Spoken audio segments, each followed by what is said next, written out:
Follow the money. That's what I always say. You always follow the money. Yeah. This is Follow the Money with Mitch Moss and Pauly Howard on VSiN. Pauly Howard, Matt Youmans, welcome into Follow the Money. The show is presented by DraftKings. It lived up to the hype last night. Game 7, 2-1 Florida. Another under. 17 of the last 18 Game 7s in the Stanley Cup have gone under 5.5 goals.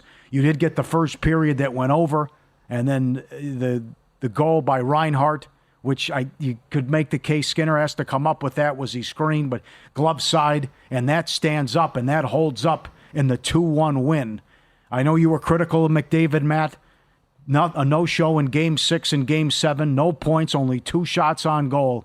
The drought continues. Canada hasn't won a cup since 1993. The Edmonton Army was out. They took over that building and that arena. They were loud. They were proud. Disgraceful Florida fans selling their tickets with what happened with Game 7. But there was no choke and no collapse as 3-0 becomes 3-3. And Florida wins 2-1. Bob was great. Florida, they get the first goal. Edmonton quickly answers. But they win 2-1, and they get their first Stanley Cup with that organization, and a great job by Paul Maurice. You know, the show's called Follow the Money. Hopefully you did not follow the money in Stanley Cup Final Game 7 because the money was on the wrong side. It went mostly to the Oilers. Here at Circa, actually the Panthers hit plus 107. It turned into home dogs in Game 7. And, Paul, again, that's one of those games where I felt like you had to think like a contrarian. There's so many people in the market had decided the Oilers are going to win this thing because they won 3 in a row. Say, hold on here for a second. We got a home dog, and the Panthers won the first 3 games of the series for a reason. That was kind of a coin flip, Game 7, right? Mm-hmm. Yep. Shot by Reinhart, hell of a shot. The sneaks in there. I thought the Oilers had a couple great scoring chances in the last 5 minutes of the game, too. But that's what hockey is, right? That's the way the puck bounces, and it bounced the Panthers' way in Game 7. Under the total, popular bet, really popular bet in the market. So I think a lot of bettors made out well in this game, betting under 5.5. Didn't look great early with 2 quick goals on the board, but the game really slowed down. Under the total, an underdog, and that's how the NHL season wraps up. I was hoping for overtime, and you are right, so close. It looked like McDavid was going to tie it. And then they also had the opportunity in the second period. Remember that sequence from Bobrovsky was on his back, flopping around like a fish out of water, and the goal's wide open. The Oilers can't stick it in there. I thought it was coming. Damn, it's tough. Which I know they've had so much success, but it's like, how many beats can you take if you're Canada? You got to finally get it. You've been so close, as they showed numerous times by McDonough and Ferraro on the broadcast about the close calls. And even though it hasn't happened since '93, making it to the Stanley Cup final, and then down and out, buried 11-2 with the goals, and going into the third period of Game 3. And then you win the next 3 and blow them out 8-1 and 5-3, and here you go 5-1. And great job though with this potent attack and the firepower. And this, I know you want to say he was playing injured too.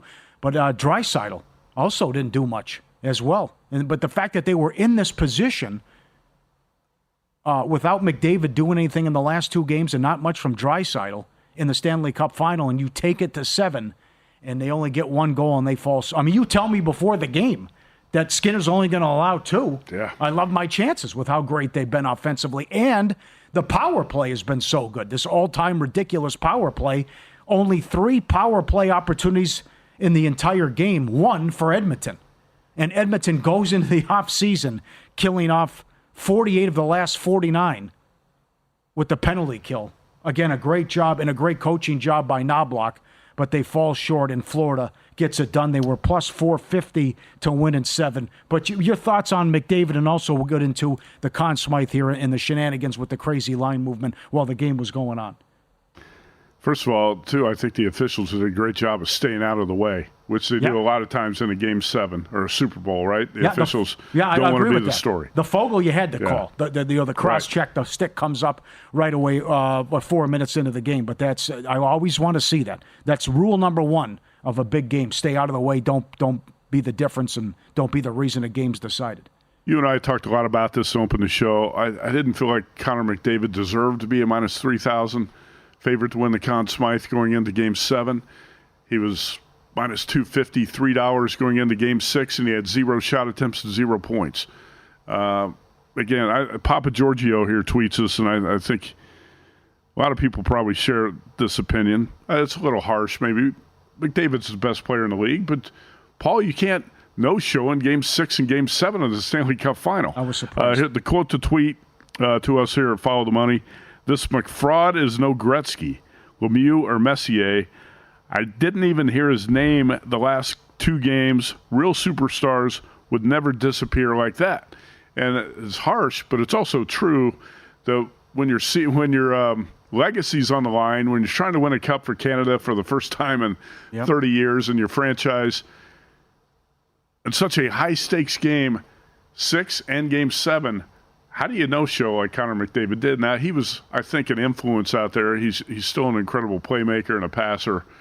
But, man, you gotta make a difference in the game with that much on the line, and he didn't do it. And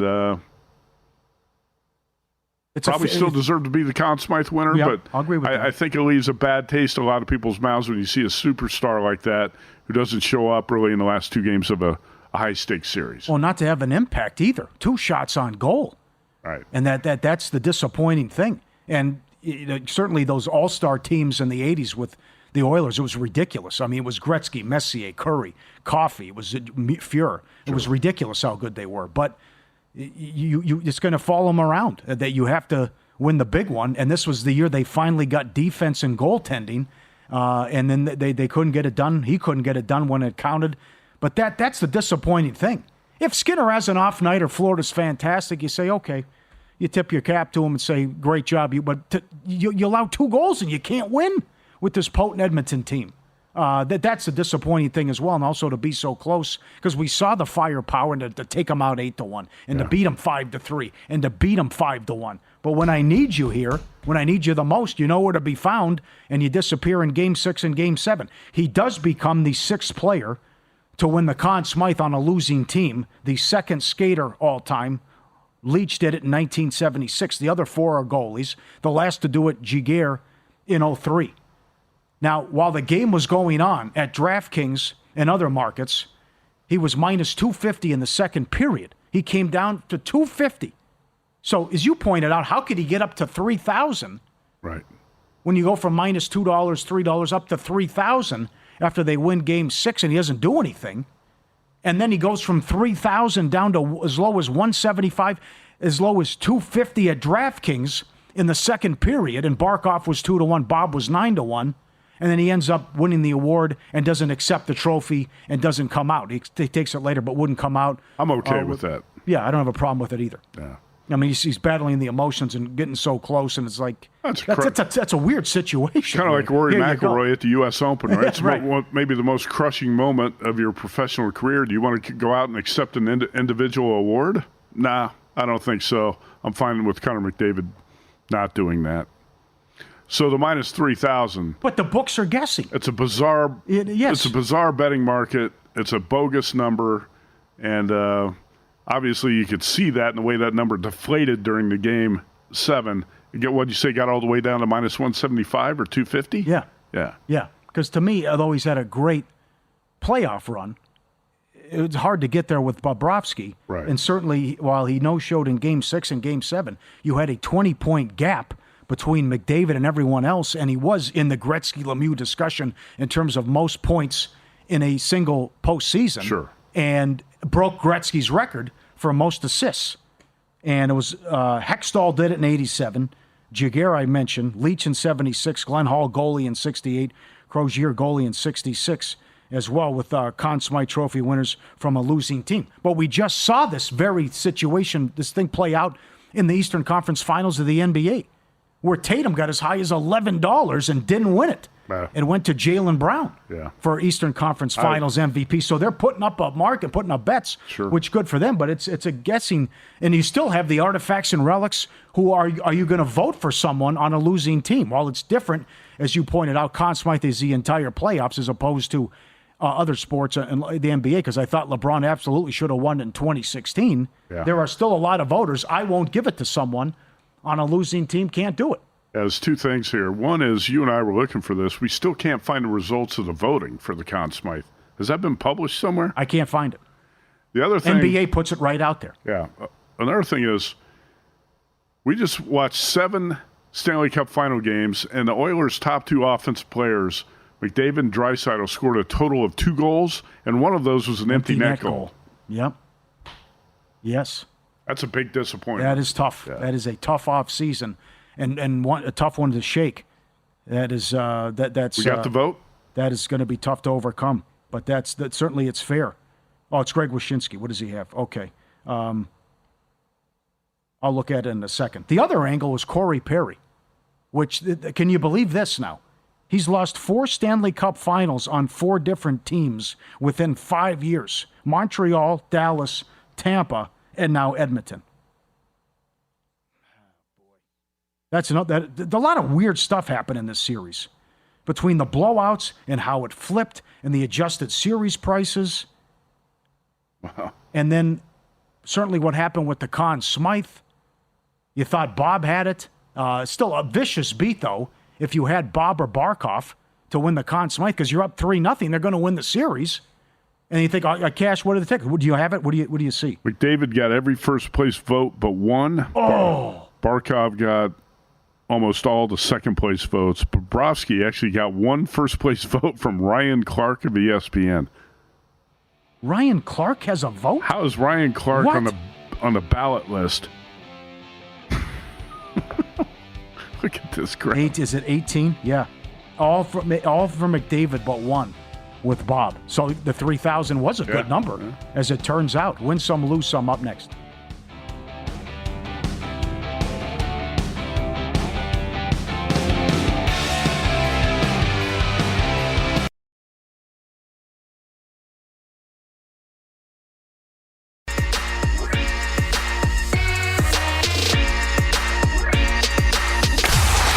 Last night? Wow, winning. Or was it a rough one? Well, they can't all be winners, can they? Loser! You're a loser! Pauly Howard recaps the night in sports betting in Win Some, Lose Some. Great game. Great drama. So close. Edmonton loses 2-1. Panthers in 7 plus 450. They become the first team in this year's playoffs to win a series when they lost the special teams battle. Verhaeghe first goal, 12-1. 17 of the last 18 Game 7s in the Stanley Cup have now gone under 5.5 goals. Did you happen to see at Circus Sports, the price on the Panthers got as high as plus 107 yesterday? Wow. Yeah. Edmonton only scores 1 goal. That was surprising. Great job by Bob and the defense, though, and it's the breakaway. That's wild. It was crazy how the prisoner of the moment and how just everything changed in the series from a price standpoint. I know. Because Game 5, it was nothing but Panthers money with a 35-cent move. And then here they are an underdog now in Game 7. That became a bit much for me. When I saw that price yesterday, I actually made a bet on the Panthers. I said, you're going to give me a plus price on a home dog. You turn the Panthers into a home dog in Game 7. That's an offer I could not refuse. Okay, McDavid, Conn Smythe winner, 6th winner on a losing team. Only the 2nd skater to do it, Reggie Leach in 1976. The last to do it, Giguère in 03. 4 goalies have done it. So if that was a way of hedging, for other people, you won both. Congratulations there. Guerrero to hit a home run, 5-1. Croatia, Italy draw, 2-1. Copa America, Brazil, Costa Rica draw, 11-1. God knows what 0-0 paid. The total was 3.5. Brazil was an $8 favorite. 0-0. Spain, 230 up to 275. They won 1-0. They advance to the round of 16. They've yet to allow a goal. Modric to score, 9-1 as well. And Tennessee wins the College Baseball World Series, the first number one overall seed to do it since 1999. That got hairy late. Sure did. 6-5 game last night, and A&M scored a run in the 9th. It's really unfortunate for college baseball and the Tennessee and Texas A&M teams that very few people were probably watching that last night because the hockey game was so good and you got a Game 7, you're going right up against it. I tried to watch a little bit of the baseball game, but I was mostly locked in on the hockey game 90% of the time, right? Mm-hmm. I think most people probably were. And it was also 6-2 in the 7th. Right. Yes, subscribe, be part of the team, vsin.com, our radio and podcast friends. You always want to see these tweets and videos. This is excellent. We'll put this up later. Pauly Does Vegas on Instagram. The dog is taking a nap on the beach. He wants a little shut-eye. Leave me alone, right? And the kid's like kicking him in the belly, so he gets up and watch this move. Okay, you want to kick me? You know what's coming, right? The sand in your face. There you go, right? Like, what are you doing? I'm trying to take a nap. Oh, that's great. Yeah, and it just gives it right to the girl, the kid, right? Just sand in the face nonstop. Tidal wave. How you like that? Look at you, like poking him. Don't poke the bear. Look at the little guy. Little front porch there. I think it's a boxer. I don't know. But anyways, taking a nap on the beach, and then it's like, I'm sick of you doing this. I'm trying to get a little shut-eye. Had a long day, went for a long walk. Here you go. Enjoy this sand. How does that taste? Right in the face over and over again. That is awesome. Now, a dog and a cat. I love dogs. Is the cat playing, right? The dogs, I've had enough of you. You can see it coming. Here comes the left. My man, boom! Knock ya. The cat is slapping the dog in the face. And the dog looks around for 2 seconds and just, I'm bigger than you. I've had enough. And just the paw to the front face and the cat, the face rather, and the cat goes ass over tea kettle and then just runs away. And the owner in the back on sitting down on the couch knows it's coming too, on the chair. You know, you're like, okay, that's enough. Goes on. Cat keeps slapping the dog, and the dog says, no more. I don't know how they go through life. They're incredible. Like they, edibles or a six-pack in them. How about a panda in the snow? Oh, just over and over and over again. Well, these pandas, just these creatures, unbelievable. The best is when they're gathered around the table and it looks like they're talking or planning something. But it's just, they're like 5-year-olds, you know, always going, tumble. You know what that reminds me of? Sure. The new spicy orange chicken at Panda Express. Have you been there? No, Alex. That's pretty good. Yeah. Is it really? Yeah. Okay. The panda's going through somersaults and a good time 180s in the snow. Couple bad beats, well, several bad beats. It never stops in baseball. What's going on in Toronto? The Blue Jays lose again. Last place. Vlad hits the big home run. They're up 6-2 in the eighth, and they lose to the Red Sox, who might...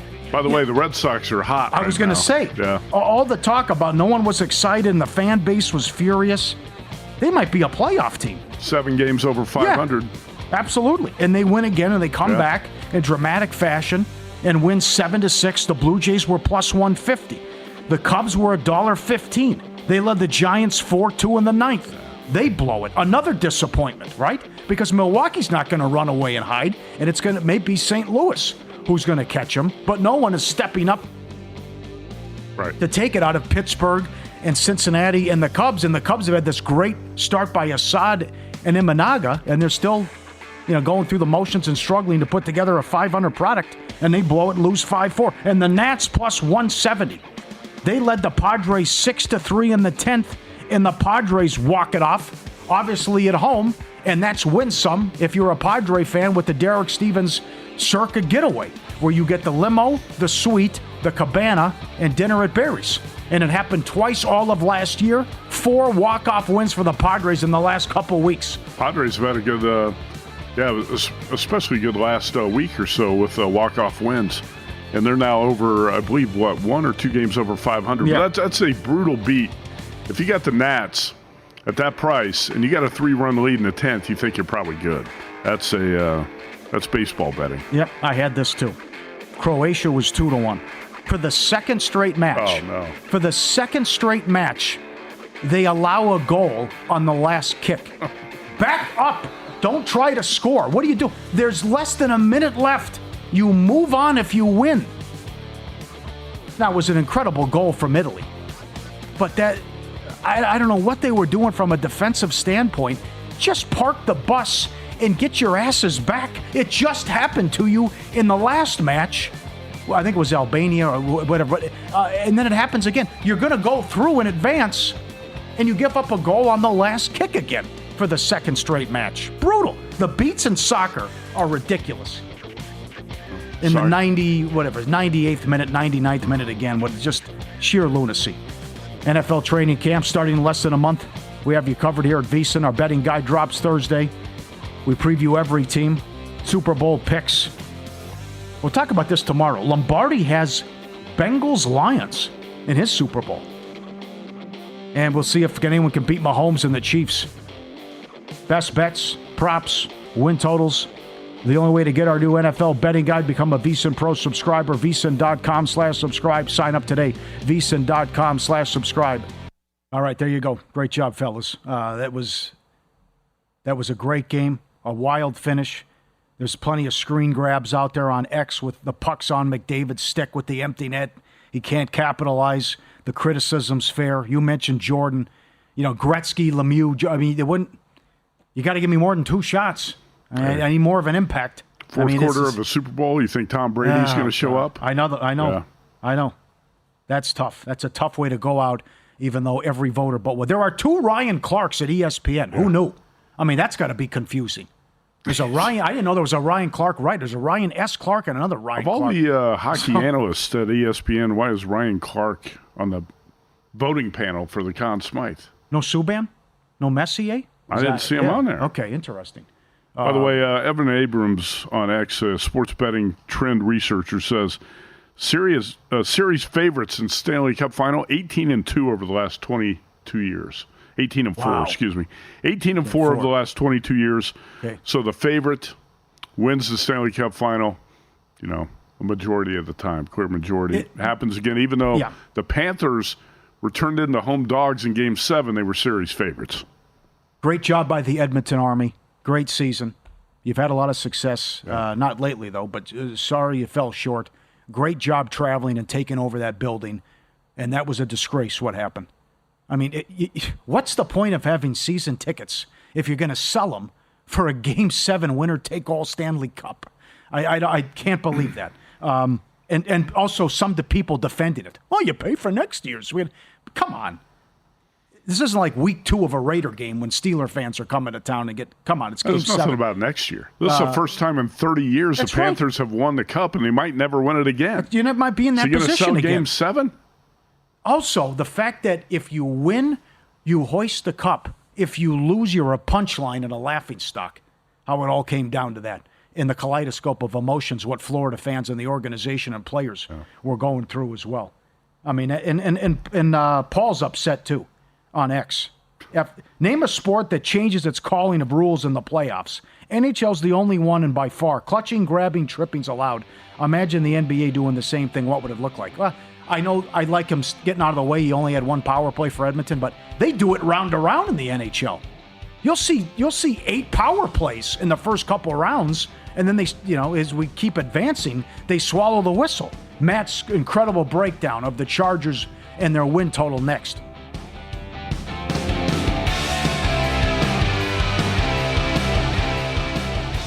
Get up to VSiN.com. Check it out every day. Bookmark it. Best bets. Odds by state. Betting tools. Betting guides. Brent Musburger on the NFL. Always Wes Reynolds does a great job on golf. A near miss with Kim over the weekend. Losing in the playoff to Scheffler. 4 matches today in soccer. Nigel has an opinion on 3 of them. Read him every day. He's been doing a great job with the soccer. And Shoemaker on the WNBA. Check it out. VSiN.com. While McDavid wasn't getting tackled, I understand Paul's point about you let the physicality go, and it's a big deal if Edmonton is able to get on the power play, which how dangerous they are, and they had 1 chance last night, only 3 in the game. But it's on McDavid, it's on Draisaitl. Defense was great, Skinner played well, and you lose 2-1. That is a tough offseason, so damn close. Oh, man. Yeah, this guy Pauly on Twitter has all been out of shape, and clutching, grabbing is allowed in the playoffs. I'll watch the games. McDavid, Draisaitl were not getting tackled every time they went down the ice, and that's an excuse. That's a lame excuse. There is frustration, though, with such as baseball, big game, and now you're going to get a completely different strike zone. What the NBA did was ridiculous to change the rules. They were officiating at the All-Star break. Which was a good job to get rid of the antics and the, trying to draw the foul, but it is weird you did it in the middle of the season. But I see your point as well. And also, that is just a fiasco. Can you imagine having the same name at the same company? 2 Ryan Clarks at ESPN. Yeah. I thought it's odd that the voting panel for the Conn Smythe has 2 ESPN personalities, and it's Ryan S. Clark and Emily Kaplan. The 2 on the panel. That's a peculiar panel that was selected to vote for the Conn Smythe. There's 9 in the NBA. There's 20 in hockey. Yeah. Looked like 5 writers from The Athletic, 4 or 5. I don't know. It's a strange panel. Hey. Turned out to be a gift when DraftKings and others went down to $2. Connor McDavid's, he got every vote but one. McDavid's the real deal. No question. He had a phenomenal postseason, but if you're not a big factor in games 1, 2, 3, 6, and 7, you're going to get criticized, okay? I don't care how big a fan you are of the Oilers or McDavid. You can't just make excuses. There were 5 games in the final where he did not have a big impact, Paul. Did he deserve to win the Conn Smythe? Yeah, probably based on the entirety of the postseason. Michael Jordan, Tom Brady. If you're the biggest star in your sport, you got to step up in games like that. It didn't happen. Take over and dominate like Gretzky and Lemieux. I know. I understand the frustration. Tough. And great showing, though, by the Edmonton fans. You know, Draisaitl should be That's another one. Too. He was a no-show, no goals in the final. And you've got your 2 stars in 7 games combined for 2 goals, and one's an empty net goal. Isn't that funny? It's not how it good works? enough. Yeah, isn't that funny? They're so good last year in the playoffs. They just couldn't get any defense or goaltending. Right. And you couldn't trust Skinner. And then Skinner's been great since the Vancouver series and was 10-0 in games 4, 5, 6, and 7. And then I lose 2-1 in a game 7. Oh, that's wild. Okay, Los Angeles Chargers today, Chiefs tomorrow. Continuing with our AFC West preview. 8.5 at DraftKings over -150. Division wins 3.5 under -220. Plus 110 to make the playoffs. Plus 320 to win the division. All the big changes. Start with the head coach. Enormous upgrade. Get rid of Staley, who was all-time bad, and Harbaugh now takes over. He's won at every single stop. You don't have Allen. You don't have Eckler. You don't have Williams. Matt says no problem, no big deal. You draft McConkey, who Matt's high on. You also draft Alt. You acquire Edwards and Dobbins. You still have Bosa and Mack on the defense. And coming off a season where you went 5-12 and everything went wrong, and you quit on Staley and got him fired with the Thursday night debacle out here against the Raiders.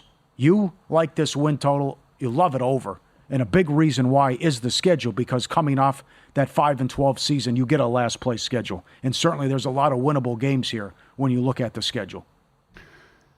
Yeah, it's a massive coaching upgrade from Brandon Staley, and who was at best a clumsy head coach, made a lot of poor decisions. It was a weak leader. And you're going to have the opposite here with Jim Harbaugh. By the way, Trip Tepper on Twitter jumped in. Hugh Jackson, 3-36-1 in 3 years. Yep. With the Browns. You want to talk about the worst coaches in NFL history. I'm not going to put Brandon Staley in that category, and his record would not merit him being in that category. He's got a better record, but he made some of the worst decisions you have seen a head coach make in NFL history, right? You're going to go for it on 4th and 1 on your own 20-yard line, run the ball up the middle. Just brain-dead decisions. I have him in there because of the talent that he had.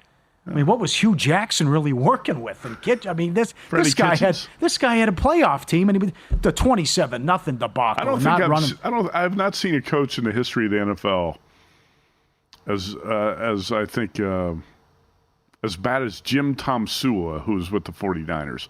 He's at the bottom of my list. He had success. He won a title in the World League, though. Dude, that guy was so bad. Okay.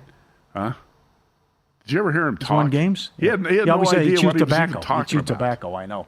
But between the Raider game on the Sunday night and what he did in the game against Denver, but okay, go ahead. Anyway, continue. Talking about the worst coaches in NFL history. If you want to put Brandon Staley in there, go ahead. But I'm just saying this, a huge coaching upgrade, and it's going to make a big difference. But Jim Harbaugh, who's a turnaround specialist, catches a huge break here because of the coaching issue with the Chargers at the end of last season. Well, you and I talked about it. They quit. They packed it in. Well, they finished 5-12. That's going to benefit Harbaugh here because he inherits a last-place schedule with the Panthers, Cardinals, Titans, and Patriots on it. Paul, not only that, four of the worst teams in the league on this Chargers schedule. You also get the Buccaneers, who I don't think highly of, and you get the Raiders twice and the Broncos twice, and the Broncos are going to be bad. I don't know if the Broncos are going to be the worst team in the NFL, but they're going to be the worst team in this division. So you've got not only the 4 last-place teams on the schedule, you got 2 games with the Broncos. Could be the worst in the AFC. They'll could fight it out with New England and Tennessee. I'll agree with that, absolutely. So it's win total of 8.5. It's over minus 145 here at circa 155 at DraftKings. I love it. I fully expect Chargers to go at least 9-8, if not 10-7 or better, and be a playoff team. And if you want to focus on the big names that are missing in the offense, Keenan Allen, Mike Williams, Austin Eckler, don't worry about it. Don't sweat it, because I think the personnel that Harbaugh has put in place here is going to improve this offense. You start with the line. We talked with Paul Stone today about Notre Dame football. Joe Alt, who was the tackle at Notre Dame, number 5 overall pick by the Chargers. I think the Chargers actually have the best 2 young tackles in the NFL when you look at Rashawn Slater and Joe Alt. And Alt's got to grow up. He's still a rookie, but he's going to be a monster. Aside from those 2, you got Zion Johnson and Bradley Bozeman. It might be a top 5 offensive line. They're going to punish defenses on the ground with a power running attack. You got Gus Edwards, J.K. Dobbins over from Baltimore. You're worried about the receivers? Don't, because I think Josh Palmer was the best receiver the Chargers had last year. I'm worried. Well, you might be right about McConkey, but Johnston was a bust. Okay, so Johnson was a bust, but there's been a lot of positive reports about him in camp and in the offseason. And don't forget, he was a rookie. You got to give guys time to grow up. Josh Palmer, Quentin Johnson, DJ Shark, veteran brought over, and Ladd McConkey. That's the start of it. McConkey, I think, is going to be similar to what Puka Nacua was for the Rams. A slot type of receiver who's going to make a bunch of catches. And if you're a fantasy football player, take a look at Ladd McConkey, the rookie for the Chargers. So you got the offensive line, the power running attack, the backs. You got an elite quarterback in Justin Herbert. I think everything's there for this offense to be far more efficient. And not only that, the Chargers for years have struggled with erratic kicking, right? Cameron Dicker, the kicker, was outstanding last season. 35 for 35 on extra points, 31 of 33 on field goals. Okay, an offense that's going to punish you on the ground and wear you down is going to help this defense. You still got Joey Bosa and Khalil Mack, 2 of the best edge rushers in the league. The linebackers, Denzel Perryman and Junior Colson, the rookie from Michigan, are studs. And in the secondary, you got Derwin James, an all-pro safety, and Asante Samuel, one of the better corners in the league. So don't even bother looking at last season's defensive statistics, because it's going to be irrelevant when you're talking about a new coaching staff.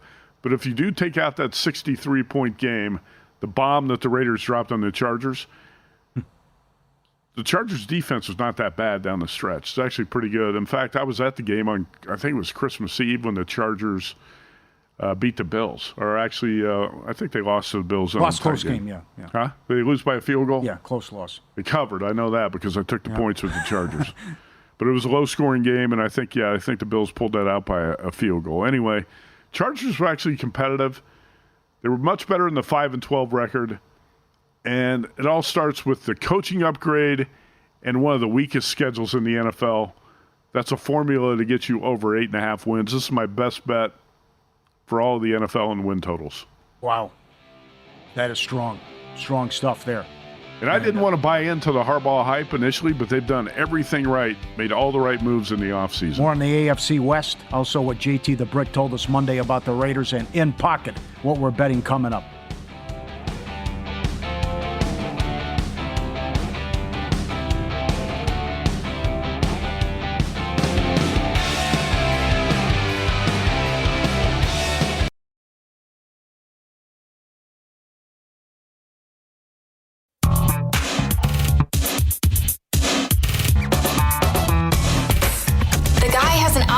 To determine the winner of any given college basketball game. Someone gives you 10,000 to 1 on anything. You take it. Take it. Take it. I bet you $20 I can get you gambling before the end of the day. No way. I'll give you 3-1 odds. Nope. 5-1. Nope.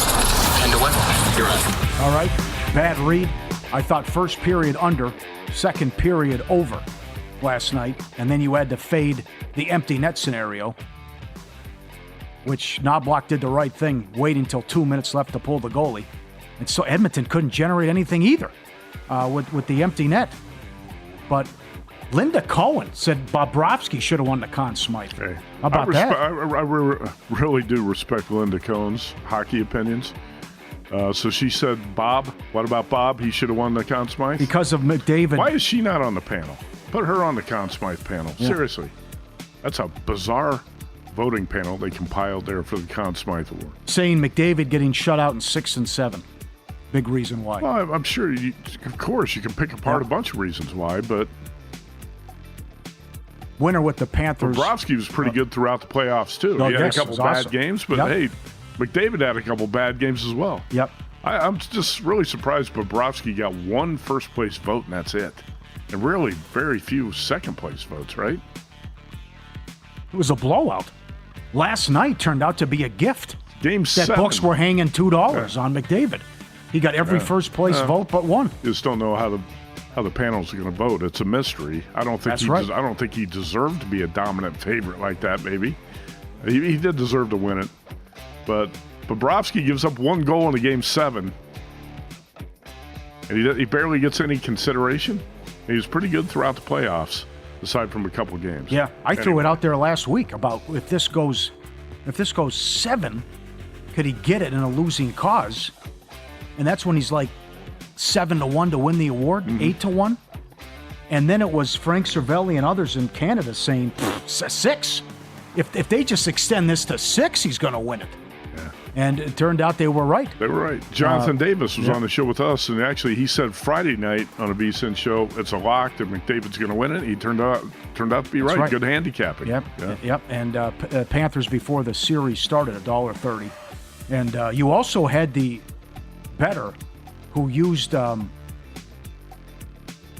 bonus bets, bonus money, $1,000 3-teamer, capped off by the Oilers 11-1 to win the Cup. The ticket would have paid almost $600,000. So I hope he locked in a profit. He I think owned a bar in Colorado, as I understand it, with his brother or family member, whatever. But I hope he locked in a profit there, as that is a tough way to lose, and I hope he did before the series started, because imagine what he was going through if he didn't hedge, and he's down 0-3 and then ties it up. It's a play against Haney today. He's been a bad year, and I'm going to trust the Brewers at home to get past Texas here.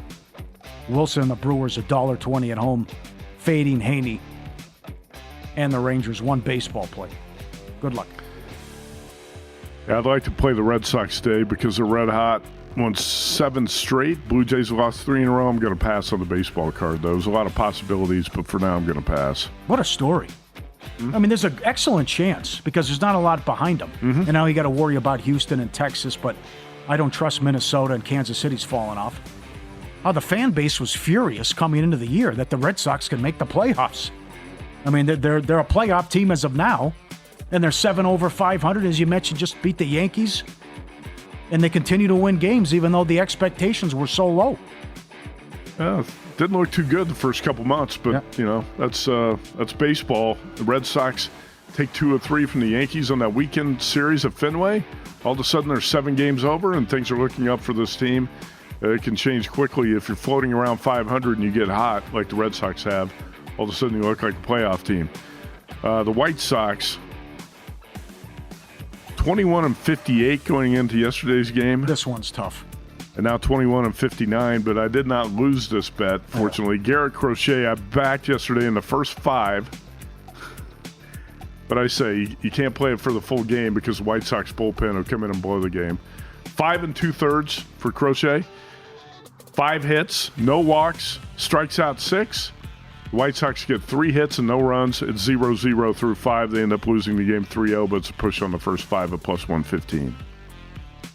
He's an outstanding pitcher. Yes, he is. You talk about a bad team with a couple of really good pitchers, Garrett Crochet and Eric Fetty.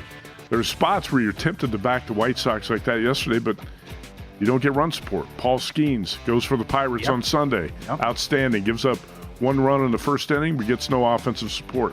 All right, the NBA draft, I've got several plays here. I've talked about a few of them yesterday. I'm not sure if we still have them on the graphic. What's that? Oh, we got 2 pages? All right, so. A lot of movement here. This is getting good juicy now with the draft I tomorrow.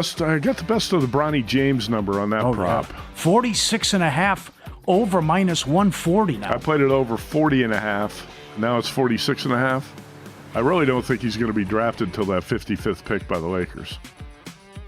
Paul, there's a player in this draft who averaged last year in college. There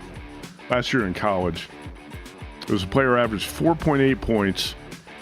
He shot 36% from the field, 67% at the free throw line, and 26% from three-point range. Think about that for a second. 4.8 points, 26% from three, 36% from the field. Do you know who that was? That was Bronny James. Why is he going to be drafted? Well, I know. Okay. People are making the case that you're not going to, once you look, you see what the guy could be in 4 or 5 years, you're not going to find 40, 50 better players. But certainly the numbers weren't there. But well, a year ago, you weren't sure if he had a basketball future at all. He had a heart issue at USC, and then weren't even sure if he's going to be cleared to play. Well, anyway, it gets a lot of people fired, and that's potential. Bronny James over 40.5 on the draft position. Bronny James to be drafted by the Lakers was even money, now minus 110. I put up those two plays yesterday. Zach Edey over 16.5 on the draft prop. I don't think he's going to be a lottery pick, though the Heat at number 15, a threat to take Edey. I think he's going to slip to the low teens, early 20s, even though I'm a little bit higher in his NBA potential than some. Dalton Connect, swingman from Tennessee. I think he's got the perfect NBA game. He's going to be a top 10 pick. Draft position under 9.5 at minus 140. I think Connect could go in the top 5, but he's probably going to slide somewhere in that 5 to 8 range. As long as he goes in the top 9, that's a winner. And we've talked at length about this today. Chargers over 8.5 wins, minus 145. That's the number here at Circa, and that's my favorite NFL win total bet. And that's going to be in the VSiN NFL betting guide that comes out on Thursday. I'm not going to bet a lot of win totals this year, but I tell you that Chargers over is the first one I fired on. A lot of discussion here on Twitter about the worst coaches in NFL history. Sure. Brandon Staley. Let me read this first. Okay, go ahead. Lombardi's on tomorrow. Our guy drops Thursday. Femi's in studio on Thursday. Never been a better time to become a VSiN Pro subscriber. 13 months, less than 50 cents a day. You have to be a subscriber to get the guide, every best bet, every host, every guest. VSiN.com/subscribe, code FTM. Okay. Rich Kotite's a good one. He was a disaster. Rich Kotite. I remember Les Steckel, one and done with the Minnesota Vikings. He was like an Army guy. He's running like a boot camp. And they tuned him out from the get-go. And they went 3-13, and they brought Bud Grant back. It's like, get this bozo out of here. But it's just, I know what you can say about the record. But with the talent that he had and the decisions he made, and Staley was atrocious. Well, the coach before him. Yes, Anthony Lynn was good bad, point. too. Chargers have been plagued by poor coaching for years. Big upgrade now. It's a massive upgrade, and you're going to see the results in the win column. I don't have any doubt about it. Chargers going to be at least a 9-win team, maybe a 10-win team, and a playoff team in the AFC. Looking forward to tomorrow. Michael Lombardi. Also continue our team previews, and the Sealy brothers will be on. Michael Lombardi also likes the Chargers, by the way. Yes, he does. Get his thoughts. So Paul Stone played in this. You've got a lot of. He's asking. He's not the only one asking about the golf tournament. Oh, the VSiN Invitational Golf Tournament at Prim Valley, where I played on Sunday afternoon. Still up in the air, to be determined if we're going to have the 5th annual golf tournament. There's a photo of the 7th hole on the desert course at Prim. The course is in phenomenal shape right now, by the way, the best I've seen it in 5 years. Paul, on the top right corner of the photo, can you name those 2 casinos off in the distance? That's the par 5 7th hole on the desert, right across the California-Nevada state line off I-15. No, I cannot. Whiskey Pete's and Buffalo Bills. Oh, okay. Oh, yeah. See him out there in the top? Yes. Yeah. Good shot. So, undecided. I'll announce within a couple weeks if we're going to have the VSiN Invitational Golf Tournament. It's still 50-50 right now. Okay. Yeah. You're a lunatic. You don't play golf anymore, do you? Did you ever play golf? Yes, I taught myself how to play. You did? Playing par 3s. I told you, the worst beat of my life. Butch Harmon says, I'll help you with your game. I can't. Right. I go, Butch, I can't. I'm a joke. I can't. I'm not going to put you through that. I mean, it was, man. Gil up next. Fun show. Thanks to the staff.